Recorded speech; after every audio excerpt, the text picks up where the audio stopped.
Hi, good morning. We're going to take 30 seconds to let people join, and then we'll go ahead and get started with our first guest this morning.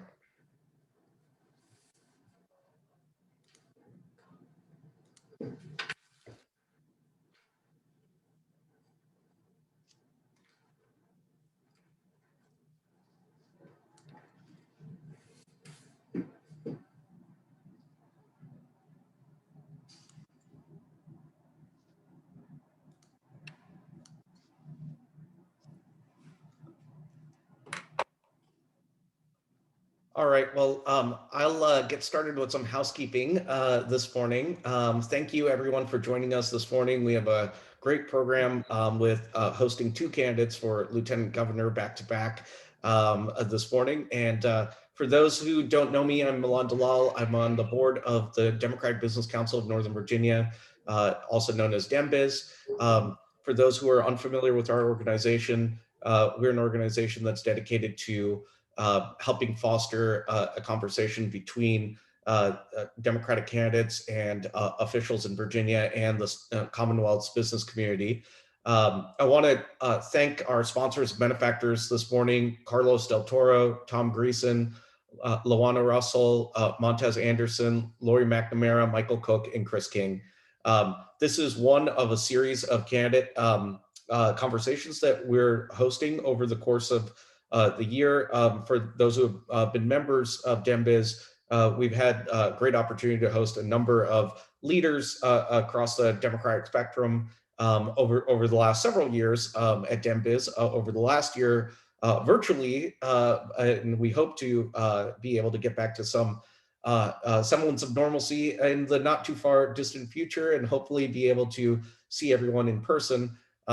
But really pleased to have two great individuals with us this morning. I'll just give you a brief run of show. I will start out by asking questions of our guest, but I want to remind folks that they can send me questions in the chat box, and I'll do my best to try to work those in as well. So without further ado, I'll turn over to our first guest this morning, Delegate Sam Rasoul, from Democrat from Roanoke, who is a candidate for Lieutenant Governor. Sam, it's a pleasure to have you with us this morning. Thank you. I appreciate you having me, Milan. Thank you so much for inviting us to be with you. It's our pleasure. Well, let me start with the obvious question. Why are you running for Lieutenant Governor? Yeah, for me, it was actually a tough decision. I really enjoyed being in the legislature. It's my 8th year. And I've seen the highs and lows. When I first started there, for a couple of moments, we were at 32 out of 100, and now being at 55, just being able to say there are a couple generations worth of policies that we need to catch up on. And so I've really enjoyed over the past couple of sessions, plus some special sessions, being in the legislature, being in the majority. So for me, it was a hard decision, but I balanced that out with becoming next Lieutenant Governor really plays to my passion, which is building broad coalitions. And as someone who believes that making these progressive movements here in Virginia means that we have got to find people of goodwill from all walks of life who want to band together.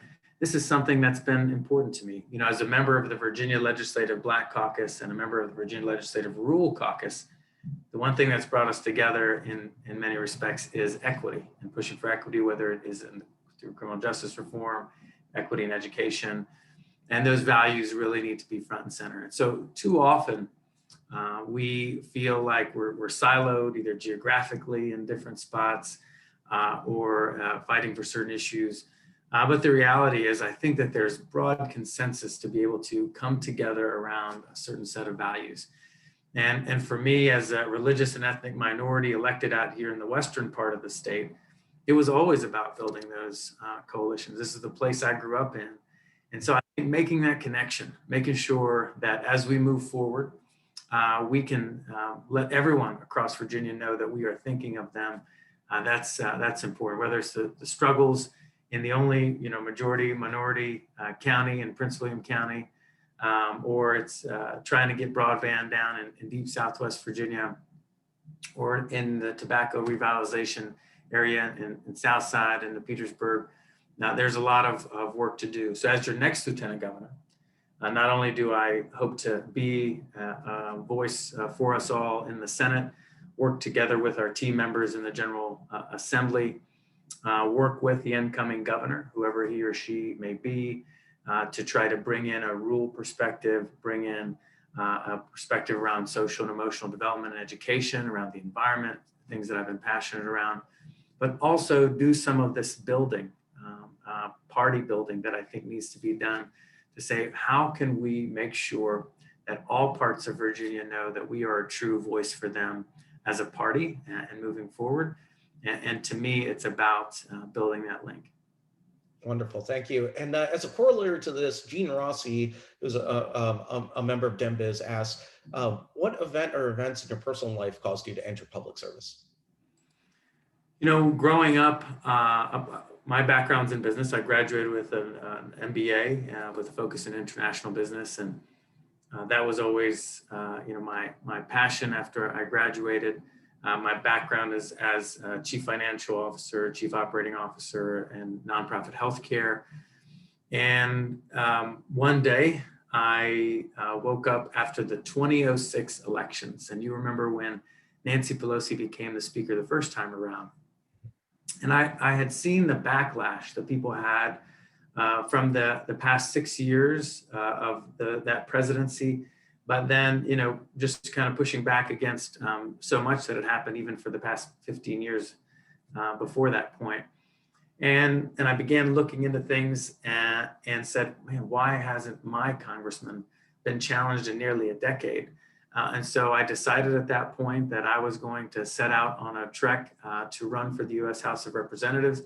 I was very green and idealistic at that point, but I was the youngest congressional candidate in America. I certainly learned a lot and was able to really dig into some things. And so my inspiration was always process. Well, there's a lot of policy that I'm very passionate about. I still hold on to some of that idealism. I believe that there's a better way to win, a better way to engage. And so even when I first started running back in the 2007, 2008 congressional cycle, I would say, look, I'm not going to be saying anything about my opponent. I'm going to continue to run a grassroots style movement that was going to be focused on what I think people really want to listen to. And today, running as lieutenant governor, and even 8 years ago when I surprised this area and surprised much of Virginia by being elected here, it's about really holding on to this belief that there is a better way to engage, a better way to be involved. And so that was my initial spark, my initial inspiration. Around that time, Nancy Pelosi became the speaker the first time around. And here we are, still holding on to that. Wonderful. So historically, when a Democrat has been in the Oval Office, Democrats haven't fared well in the Virginia gubernatorial or LG races. And in fact, I think the only exception in the last 50 years was when Terry McAuliffe won in 2013 in the governor's race. And we tend to have the LG race follow the governor's race. I think the last time we had a Democratic lieutenant governor and a Republican governor was when Don Beyer served alongside George Allen in the mid-90s. Why are you the best general election candidate to help buck this trend? Well, look, there are 8 candidates at this moment that are vying for the Democratic nomination. I think everyone brings something to the table. There's a variety of perspectives that are important. Here's what I feel as though I can bring as the most experienced person running for this race. I feel like it's great to be able to have a geographic perspective to say, well, here's what rural and the western part of Virginia might be looking at. Second, you know, we've been very fortunate to gather endorsements, and these endorsements are very interesting because it shows the breadth of the support that we have from the last Democratic congressman to serve in coal country, Congressman Rick Boucher for nearly 30 years, to the Sunrise Movement. We take great pride in a lot of the work where we've gathered many endorsements in Northern Virginia from Senator John Bell, Delegate Subramanian, many local electeds in Northern Virginia, as well as in the Richmond area. So we feel as though that there's a broad appeal to say, hey, we can be for these progressive issues but do it in a way that is not divisive, but rather building those coalitions. And so for me, being able to bring that experience, bring my relationships and the legislature, as many of the senators, I actually served with them as delegates when they first came in and then transitioned into the Senate. We've been able to do well, even though we're 100% funded by individuals only. We've been able to significantly outpace the field from a fundraising and resource perspective. And most importantly, which is really my true passion for running, is to be able to prove that there is a better way to win. We're building a whole campaign that's operationalized based upon our 3 family values. My wife and I raise our 3 children with always tell the truth, always be kind, and never give up. And that truth, love, and grit is how we've crowdsourced ideas and given people a seat at the table, how we've engaged with the electorate, trying to connect people with the government services that they need as part of our campaign to build trust in institutions again. And then through visiting every city and county in person in a safe way, we've been able to carry a lot of these stories with us through Virginia Grit. And so for me, we are out to prove that there's a better way to win. Wonderful. I want to turn a little bit to the economy. Virginia is ranked as a top 5 state for business, but it's in the bottom 5 for workers. How do we fix that? Yeah, you know, for statistics are statistics, right? I think you can kind of look at these rankings and try to figure out what goes into it. Today, so right now, I'm a consultant. My consulting work is around strategic planning, executive coaching, and social enterprise work. And so the organizational development sphere that I consult in, what I see is the biggest asset that companies are looking for, the businesses are looking for, is that human capital. And in that human capital, what are we doing to make sure that this human capital believes that Virginia is a place to be? So there are the basics that we usually talk about in the legislature, making sure that people are being paid fairly, that there's great benefits, that there is a path for folks to be able to find affordable and accessible healthcare and childcare. But beyond that, growing our natural assets. I mean, this is something that we try to highlight specifically in many parts of Virginia. For example, here in the Roanoke Valley, this is a major part of how our businesses and our chamber markets this region. And so for us, making sure that we find the right balance where we are open and people feel as though they can invest in Virginia, but at the same time that we think concretely about how we can uplift workers and working families. Here's what I know about what I believe the future of our elections are going to look like. We need to ensure that we are able to talk about these kitchen table issues in such a way that people feel as though we are meeting their basic needs. I mean, this is a great group that I'm sure is familiar with Maslow's hierarchy of needs, right? And the basic needs, those basic physiological needs, I mean, that's what we have to think about first and foremost. And that's how we can keep people coming back to, in my opinion, the Democratic Party and wanting to make sure that we are balancing that in all of it. So when you look at these rankings, they weight different things, they include different things, but intuitively, we've got a gut feeling that we need to make sure that our systems, our society, even as Senator Warner said, we've got to make sure that capitalism as we know it is really serving the people first and foremost. And we see that continuing to evolve through the social enterprise continuing to grow in America, but even in Virginia. And there are ways to make sure that it flourishes here in the Commonwealth. Thanks, Sam. And Sam, I want to ask you, you have a very compelling background. Can you describe for us a non-political experience that helped define you? A non-political experience that helped define me. I will say that when I was growing up as a child of immigrants my parents always owned a corner store.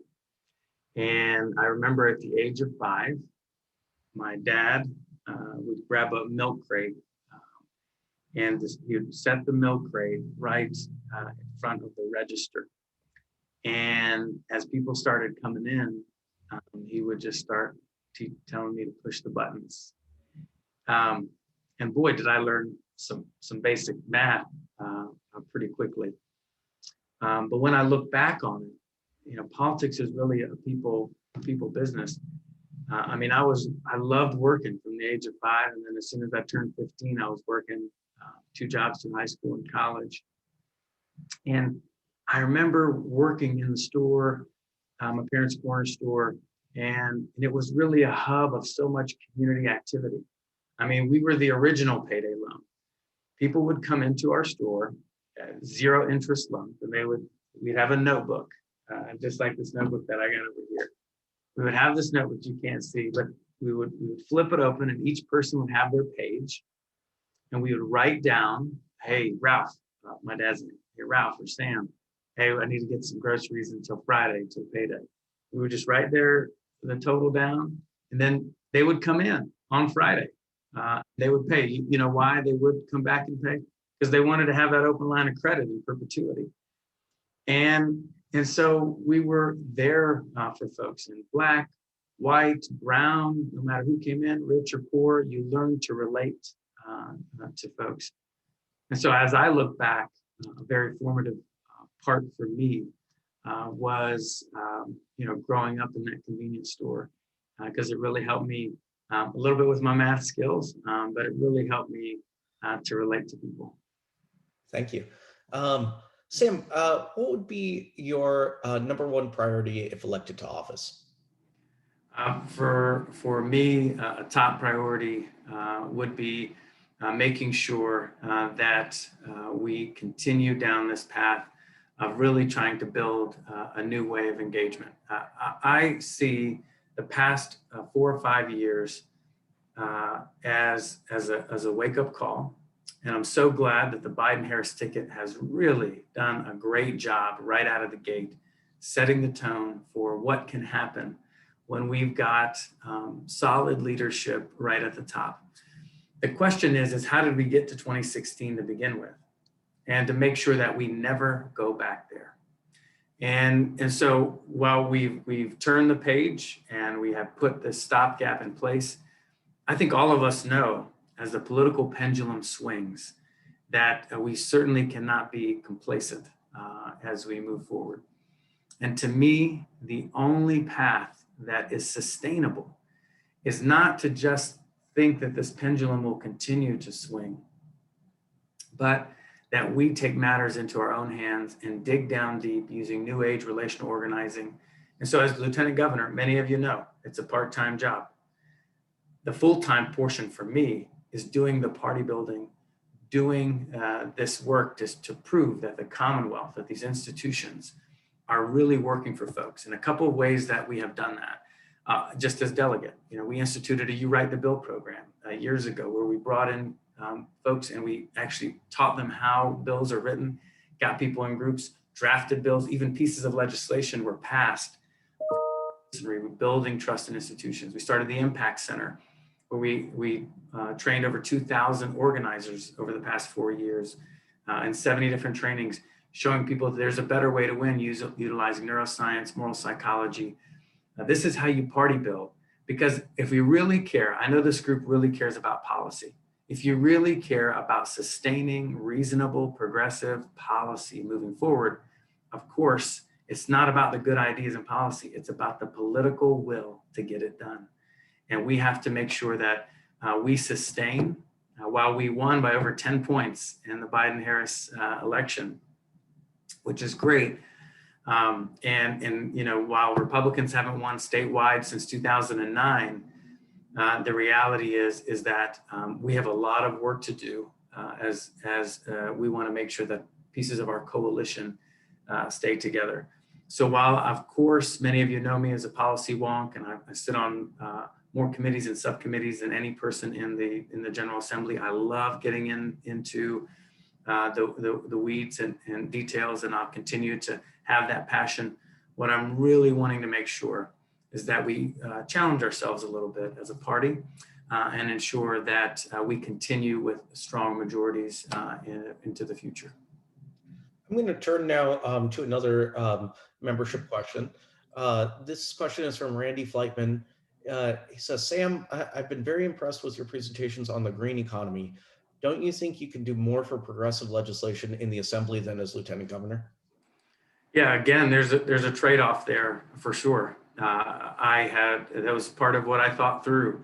And while I love being in the weeds there, you're trading off the higher platform for saying, all right, how do we do this sustainably in such a way that we can have the political will to keep pushing forward to meet the climate crisis with a sense of urgency that it deserves. And to me, when you can bring along some of our folks in the NAACPs of the world and some of the unions, some of the, of course, a variety of different environmental activists, and you build a broad coalition with new business investments, bringing in innovation, which is critically important to all this, and saying, all right, what does this coalition look like? To me, as your next lieutenant governor, having a platform to be able to convene and build that broad coalition, I feel like that I'll be able to do more good there. While I will miss writing day to day some of the legislation as a legislator, if I'm so fortunate to become your next lieutenant governor, I hope to be able to continue to work with my many friends on both sides of the aisle in both chambers to try to advance some of that, but also to build coalitions for some of those initiatives. Sam, two of the economic engines in Virginia are Dulles Airport and the Port of Virginia. Dulles, of course, anchors the tech corridor in Northern Virginia, while the Port of Virginia is so critical to blue-collar jobs. Both are hugely dependent on international trade. What is your agenda to help promote trade and critical jobs associated with it for the Commonwealth? Yeah, to me, this is a great highlight for equity. I mean, I fought just as hard when I was trying to make sure, because for us, part of the economic engine in the western part of Virginia is I-81, for example. And I fought just as hard and was proud to, of course, support some of the advancements there. And we're fortunate enough that we had a great comprehensive transportation bill to get that, but also some other pieces done, as we did for the $50 million that needed to go into Dulles, because we know that it is an economic engine for us. And we know that it does more than just drive support there in Chantilly and in Fairfax County. It is something that all of Virginia, in fact, of course, that the Mid-Atlantic relies on. And then the Port of Virginia, we didn't bat an eye when we were talking about bringing in $350 million to do the dredging there to make sure that Norfolk could continue to be a leader on the East Coast and of course throughout the country, and allowing for these goods and services to continue to flow. And so, of course, many of you know we were in Roanoke a major rail hub. That's how Roanoke began. And so our connection there, and hopefully we can look to continue as we look to intermodal and additional ways.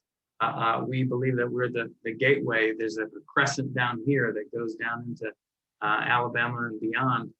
And we see, Dulles and making those critical investments, as well as in the port, as part of our economic future. And so I've got a long track record of making sure that we're supporting economically all portions of Virginia.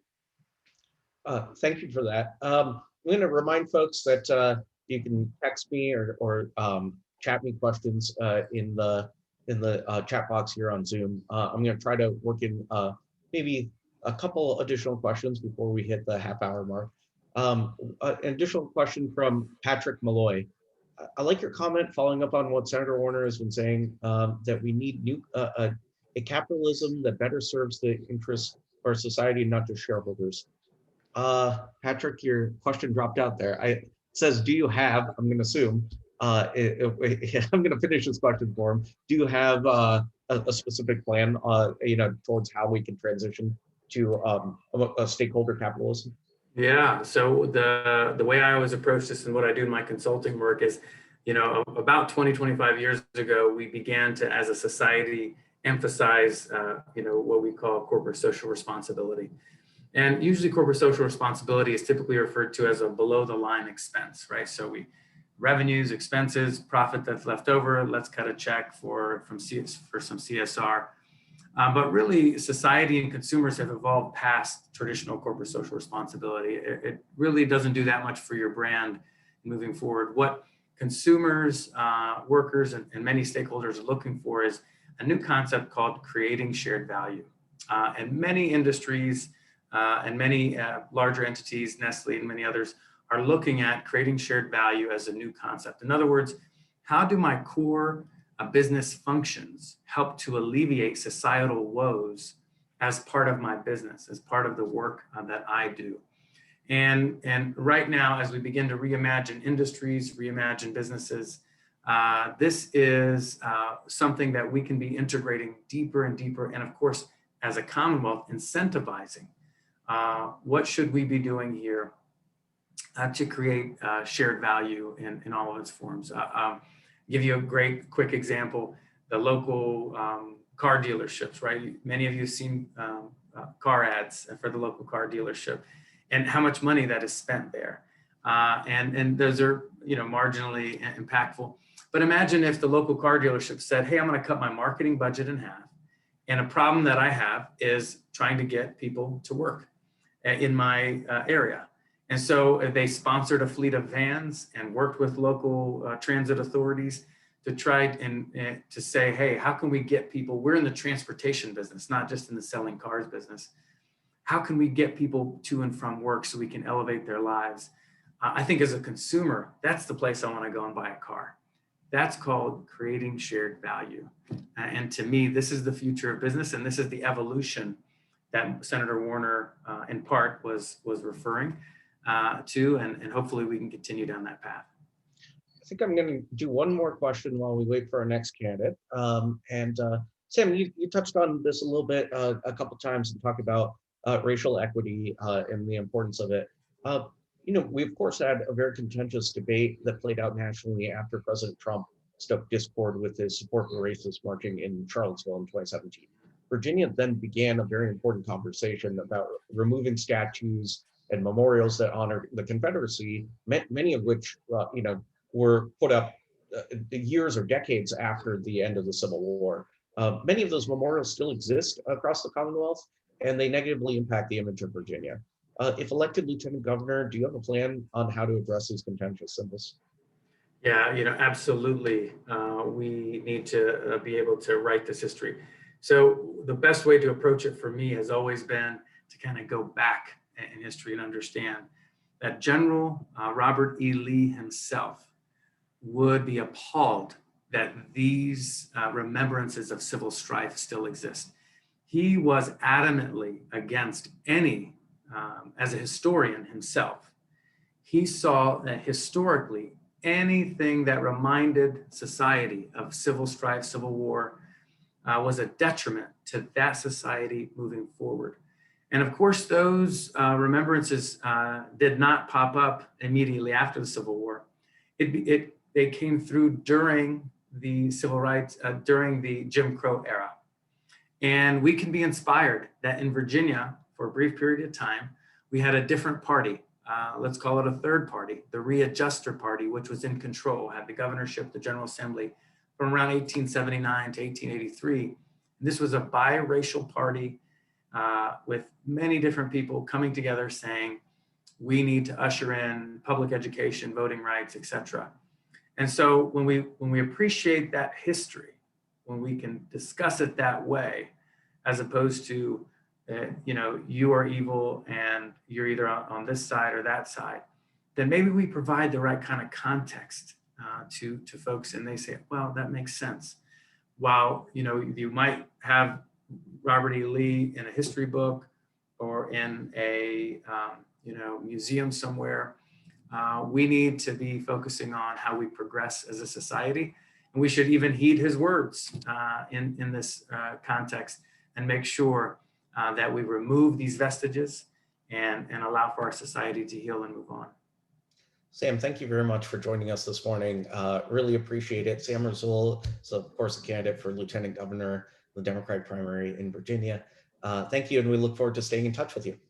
Thank you. I appreciate it. I appreciate VA DemBiz for having me. Take care. Thank you.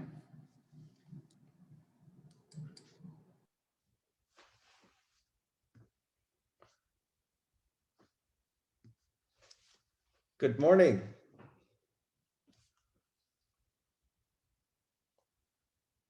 Good morning. Elizabeth, you are muted. Let's see if I can unmute you here. Sorry, good morning. How are you? Good morning. I'm wonderful. How are you? Thank you for joining us this morning. No, thank you for having me. Well, I'm Milan Dalal. I'm on the board of the Democratic Business Council for Northern Virginia. We are thrilled to have you join us this morning. I ran through the logistics for our audience with our prior candidate. So I'm going to jump right into it and introduce our candidate, and then we'll get into the Q&A. We're honored to have Delegate Elizabeth Guzman, Democrat from Woodbridge, join us here this morning. She is, of course, a candidate for Lieutenant Governor for Virginia in this year's Democratic primary in the Commonwealth. Delegate Guzman, we've had a number of candidates for all three statewide offices join us, as we've facilitated these conversations with Democratic candidates earlier this year and throughout last year in a virtual basis, but really looking forward to seeing you sometime in the not too distant future in person. So thank you for joining us virtually this morning. No, thank you. Thank you for having me. I'm very excited to be here this morning. Thank you. Well, let me start with what I called the obvious question in our last discussion. Why are you running for Lieutenant Governor? Oh, thank you. Thank you so much for that question. So I am running because I view the position of Lieutenant Governor as a promotion for an effective legislator, someone who can hit the ground running on day one to make sure that the progressive legislation that passes out of the House makes it out of the Senate. I've seen too many progressive bills that get watered down or killed in the Senate, and I wanted to be that voice for working families in that chamber. I also think that we need a proven leader and an effective legislator who reflects and represents the communities who are getting left behind. In the past 4 years as a legislator, I passed 24 bills and championed many more in the areas of healthcare, workers' rights, criminal justice reform, education and environment, and transportation, to name a few. I've introduced a basic days bill every year since elected, and I passed historic legislation to get our frontline public service workers a job through collective bargaining rights. So my plan as Lieutenant Governor is to caucus with Senate Democrats so I can be part of the conversations with their policy agenda, when their policy agenda is being set and they are deciding how to vote on bills. I would say that I am a proven leader in the party, and it should be a promotion for a proven leader in the House and professionally. In the party, I represent you as a DNC member, and I was the political director for the Democratic Latinos of Virginia. I was elected the chair of the class of 2017, the most diverse slate of delegates in Virginia history. And I'm currently serving, in the caucus as the vice chair of education and the chair of the subcommittee of social services. And professionally, I think you need to have the qualifications to serve on this role as well. I have 2 master's degrees, one in public administration and one in social work. And I believe that government experience in Virginia matters as well. I have a 17-year career in local government in Virginia, currently working in the city of Alexandria in human services, leading a workforce of 200 operations staff and overseeing a budget of $20 million. And finally, I'd say I'm running because representation matters. I was proud to represent Virginia and deliver the State of the Union rebuttal to Donald Trump in 2018. And there has never been a woman or Latinx lieutenant governor. So I believe it's time. Thank you. I'm going to remind our membership that they can send proposed questions for Delegate Guzman in the Q&A chat box here, and I'll do my best to work them into our conversation. I'm going to turn to actually one question from Jean Rossi. What event or events in your personal life caused you to enter public service? Oh, thank you, Jeannie. Well, I would say that, you know, when you see the disparities in our system, it's a call to action. And I think as parents, we have the responsibility to change the future of our children. You know, I live in Prince William County, where it was the first county that implemented 287G. You know, that will profile people who look like me and create division in our community, not only for the Latino community, but actually for the Muslim community as well. So I said, do I want to be part of the problem by staying quiet, or I want to be part of the change? So what I did, I said, I'm going to be part of the change. So I started as an activist and trying to make people aware about the elections and how local elections matter. And I helped electing Democrats in my area since that time. You know, however, you know, then we had 2016, and we had this president, the former president, sorry, the former president, and he was just running a campaign on division and hate. And you don't know about how that affects children until they start telling you how they feel. So my son, you know, after he won in 2016, came after school and told me, Mommy, we have to leave this country. We have to go back to Peru, where I'm originally from. And I say, why? Because we speak Spanish, and this president does not like people who speak Spanish.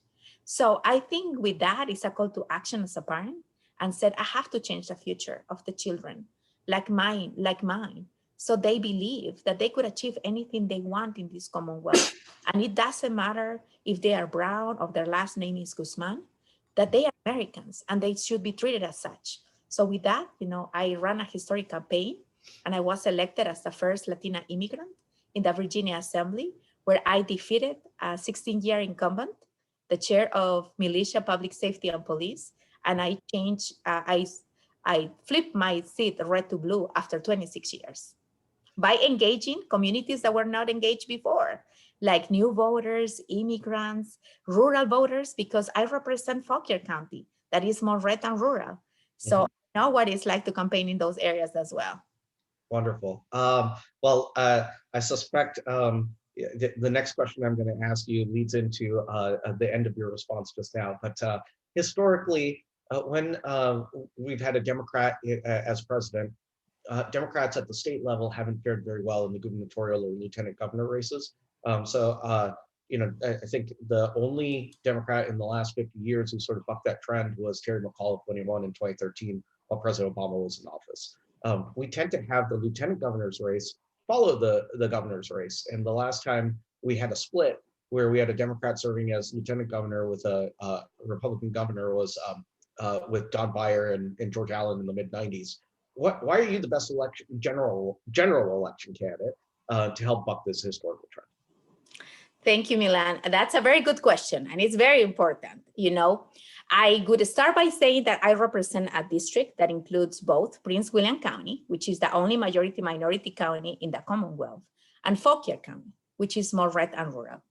I've been living over 2 decades in Northern Virginia, and I raised my children in the public education system. So I understand the struggles and needs to protect our public education system and against Republicans. And I've already had a candidates forum with the front runner on the Republican side, Glenn Davis. I would invite you to watch that on my Facebook page. It was a candidates forum organized by James Madison University. So you need someone who's gonna stand up and speak out, not being afraid. You need someone who not only knows the issues because they've learned it or read them, but actually because they live them. And additionally, I think that we need someone who understands our democratic values and someone who have embraced them throughout their career.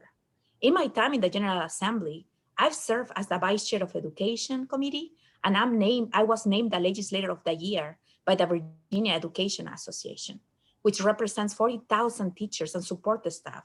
And I was named a legislative leader by the Virginia League of Conservation Voters, and I earned an A+ rating from the Sierra Club. I've been a champion for criminal justice reform. I've been in the front line to diversify our judges, not only in my district, but across the Commonwealth. Because if we want change, we need to be willing to fight for that change. And I passed historic legislation to increase the age of minors trial as adults. When many people who would have given up, I continue to fight until I deliver, until I got the administration on board of that legislation. I'm also a coalition builder. And I think that the 2021 election is going to require someone who can build coalitions, but at the same time, someone who's willing to listen and fight unapologetically for the democratic values that we care about the most. And I know this because I did it as the co-chair of the Bernie Sanders Virginia campaign and as a member of the Joe Biden National Leadership Council. But a coalition builder is meaningless without results. And in the last 4 years, I passed more bills than any other candidate in this race. We need someone who can get things done and deliver on the values that we care about the most and not creating division. If we are going to protect our trifecta, we need to grow our movement instead of creating fractions within our party. And I promise that I will work the hardest and do not take anything for granted. And that means, fundraising money and being available in every zip code of Virginia. Because this campaign, if we want to protect our trifecta, it's not going to be just about one region, but it's actually us as candidates being accessible throughout the Commonwealth. And I'm proud to announce that I already visited like 45 counties and localities across the Commonwealth. And I can see the excitement, of people having a woman as their next lieutenant governor.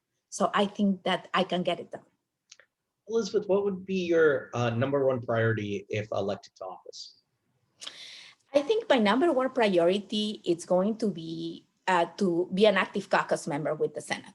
I would say that I already received phone calls that traditionally the lieutenant governor has not played that role, but I want to do that. And the reason is because there is a huge disconnect in between what happens in the House and the state Senate. And I can work with them. I was able to work with them to pass historic legislation like collective bargaining, where I got the Majority Leader Sasla on board to be the co-patron of my bill in the Senate. I just recently delivered, paid sick leave for home healthcare workers in Virginia. But why? By embracing, and educating those who disagree with me. So what I wanted to do is be an active caucus member. I told people that after I win the nomination and I win the general election, that's my first phone call. I want to participate in the conversations about policy discussion, because we represent the same areas, the House delegates and the state senators. However, there is a disconnect. It might be because we are on the ballot every 2 years and we have to be more in tune with our voters. We have to knock on doors. We don't have the privilege to run and oppose, at least in the Northern Virginia area. We have to be on top of what our constituents want. So I want to bring that energy and that accountability piece to the Senate, that we're here to serve our Commonwealth. So there are pieces of legislation that have been killed or watered down in the Senate, and I want to fight for those by being an active caucus member, educating on the issues of working families as a second-generation union member as well. Thank you. You of course have a very compelling background, similar to many of the candidates who are running. Can you describe for us one non-political life experience that has helped to define you?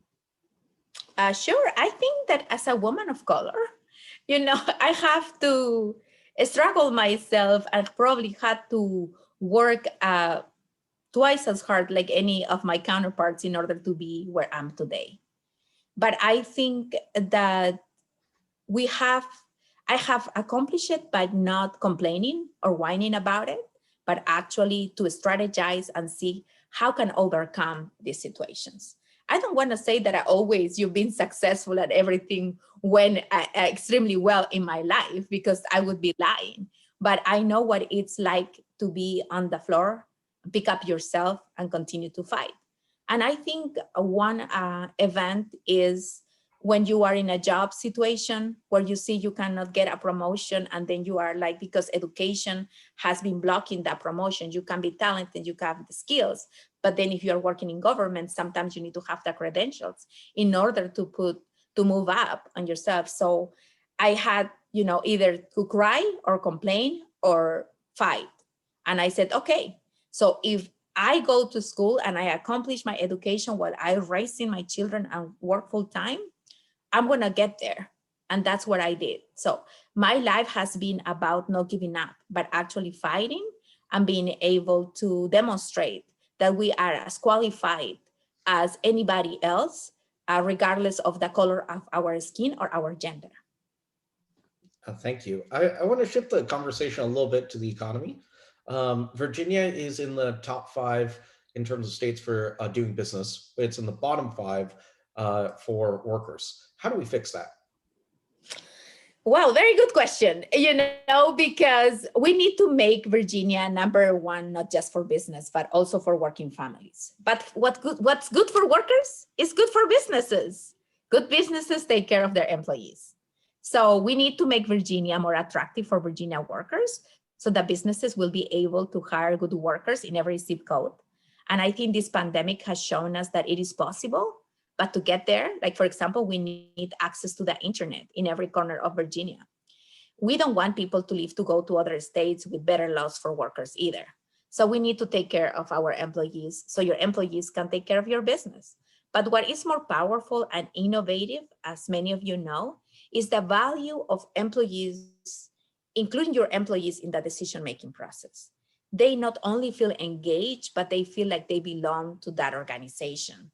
So we have to put a system in place where workers are at the table, not just for disciplinary issues, but actually to run the business. These are the best practices for businesses and for workers. So I think from the state perspective, we need to first redefine small businesses, because I don't think that a small business is the one with 250 employees. However, that's the norm here in Virginia, and I think we have to change that.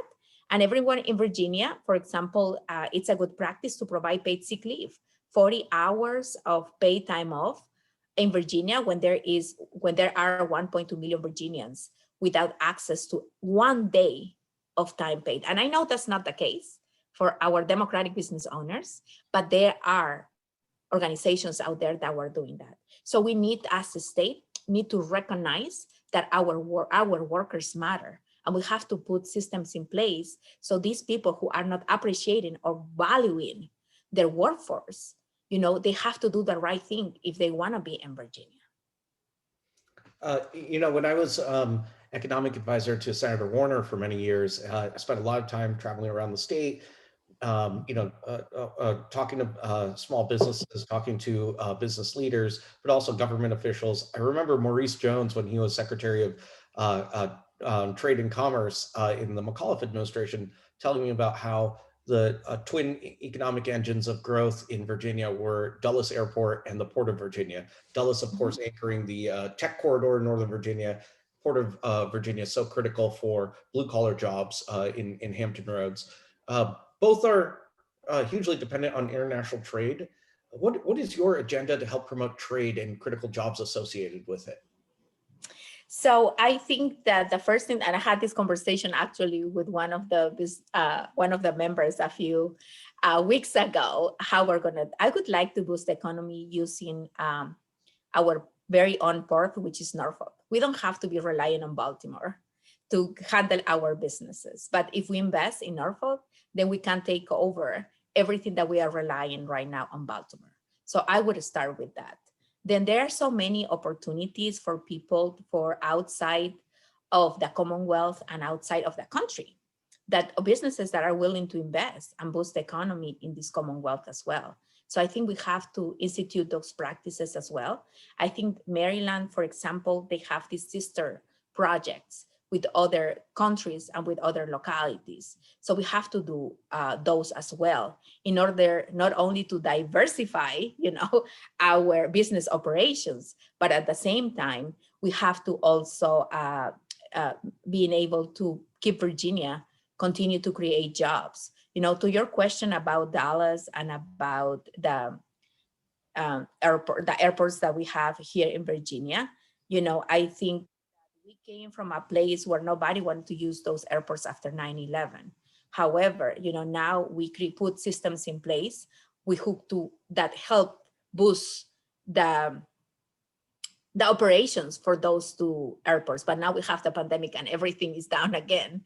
But I think that while we are doing where we are creating those systems where we can help businesses establish in Virginia, one thing that we have to do better as part of those partnerships as well is to include best practices for workers as well.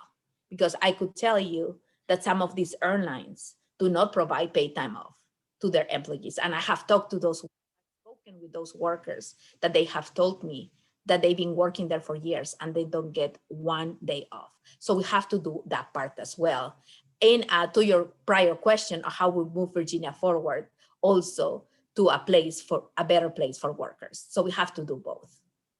I'm going to remind the members that you can send me additional questions in the Q&A chat box, and I will try to work them in. We still have 8 minutes, and I'm going to try to work in a few more questions for Delegate Guzman. Virginia is at the center or at the epicenter of national security in this country, with the Pentagon, naval and marine bases, the CIA, and many other institutions headquartered in the Commonwealth. We also have a thriving defense contracting and cybersecurity industry located in the state. And these industries have been disrupted by increasingly frequent battles in Washington, including fights over government spending, shutdowns, sequestration, that really harm workers and Virginia companies. Do you have any plans for supporting Virginia's defense and national security oriented industries and installations if elected as Lieutenant Governor? Absolutely. That's something that we can have conversations with the new administration. I'm not the type of person as Lieutenant Governor that is gonna just sit there or stand over the Senate and gavel, and that will be my role and go home. I want to be an active Lieutenant Governor. So I would like to have these conversations with the administration to put systems in place so we can protect our contractors established in Virginia as well. And that includes standing up to the federal government if they are not doing good practices. But the good thing is that we have an excellent president, that we all campaign to get elected, so we can work with him. But we hope to have that, at least for the 8 years or more to come. But I think, but there is still, like what we have experienced in Virginia, that even though we have a trifecta, there is still so much change to happen within the agencies and within the administration, that we have to work to change those as well. But definitely, yes, I would like, to meet with these contractors and see what is needed. We can develop an agenda that I can lobby with them, with the governor, and if possible, we all work together to a White House to get a meeting and have them as well, so we can take care of our contractors. Thank you.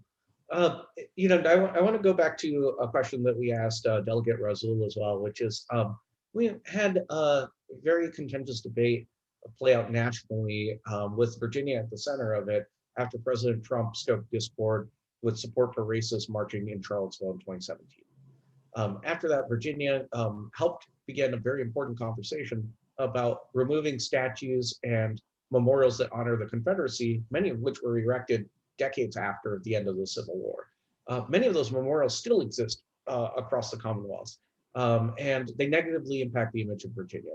If elected Lieutenant Governor, do you have a plan on how to address these contentious symbols? Yes, and I think we have to, the powerful part of this is that we have a system of checks and balances, right? Where the state, we are responsible for certain that are under our administration, but also with local government as well. So, and we introduced some past legislation where we have allowed local government to make that decision. But then how do we hold each other accountable? And how, as being in the majority as well, we are going to influence that part of the job so it gets done.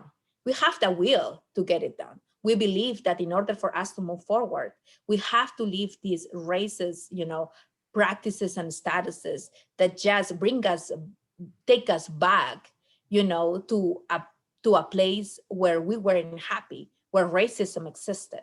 So we have to start, and by not having them anymore. But how do we get it done? Because in these localities where we have Republican representation, they don't agree with us and they won't vote with us. So how do we engage them in the process?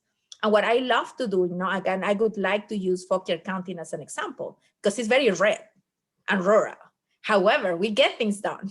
And how do we do it? Because those Democrats get energized and get organized. And I can assure you that nothing happens in Fauquier County without the buy-in of the constituents. So we need our Democrats, to continue to feel energized, to continue to advocate, to go to those local county board of supervisors. And it doesn't matter if those representatives are Republicans. They need to make their case, because once we are elected, we're here to represent everyone.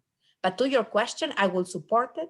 There is still work to do. I was, for example, the day before yesterday in the College of William and Mary, where I was talking to students, and the students were telling me, for example, that the Board of Visitors did not support getting rid of, change the names of these individuals who are not, who are embracing these racist, practices from the past. But who's on that board? Is Tommy Norman, who is a Republican. So we need, as we are taking the majority and we are establishing, to govern for years to come, by embracing our values, then we need to look at all of those from the state perspective where we can do change, but don't forget about those Democrats that are not being represented with our values. And how are we gonna hold those localities accountable? By partnering with our Democrats who live in those areas. It's possible. We got it done in Fauquier County. I got it done. I'm working right now with, for example, Buckingham County, where an exploratory drilling organization, a Canadian company, was doing exploratory drilling in Buckingham County. And we introduced legislation to study gold mining, to be prepared if we're going to do gold mining again in Virginia. And the Republican legislator didn't want to get involved in the process.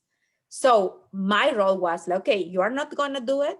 I am going to do it, because I do know what it's like to lose your legacy. I know what it's like to have your cemeteries or your churches being taken, but by other organizations. So I said, I want to work with them. And I partner with the League of Conservation Voters.